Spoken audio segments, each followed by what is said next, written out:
Canadians could soon have the right to be forgotten. Last hour, we spoke about the concerns the Media Coalition has with this potential new law. Now we're diving deeper into why it's being examined and who could benefit. The right to be forgotten allows people to request search engines remove old or potentially embarrassing links about them. Joining me now is former Ontario Privacy Commissioner Anne Cavoukian. She is a distinguished expert in residence at Ryerson University. Anne, thanks so much for being here. My pleasure. So what is your take about Canadians requesting the right to be forgotten? Well, this has just been included in a new law that's come into effect in the European Union called the General Data Protection Regulation, which provides much greater and stronger protections of privacy relating to your personal information, especially in cases where the information is dated. It's no longer relevant. Maybe you were a teenager and you did some stupid things. You know, we've all done things. So the premise of it was, why is this information being retained forever if the individual doesn't want it? In the past, it used to be called practical obscurity. We didn't have the means of remembering things that happened in the past. You know, memory has a half-life. So things would be forgotten in the natural course of events. No longer, of course, with Google capturing everything, everything's online. So embarrassing moments can come back to haunt you.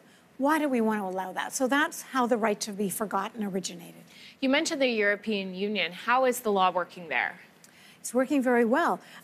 It's extensive. A lot of people have made requests to have their data erased. It also gives you a right of what's called data portability. You can request access to all your personal records, get them downloaded, and tell them to delete everything. It's your information. You don't want it online. You want it deleted.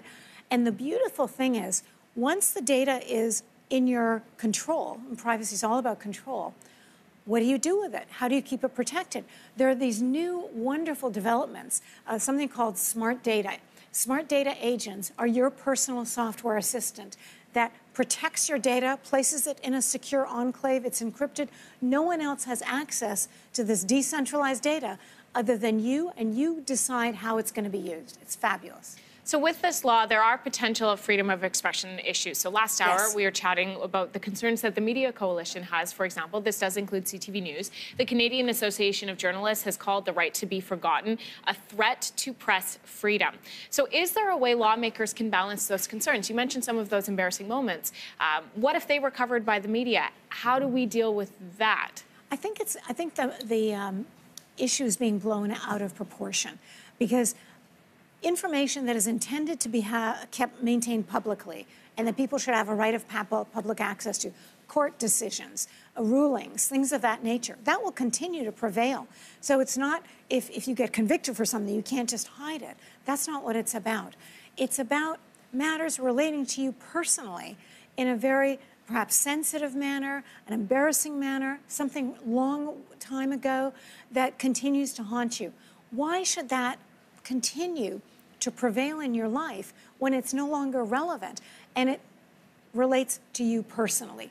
And as I said, in the past, it would have been gone. A practical obscurity would have just been eliminated. No one would remember all those embarrassing moments and details.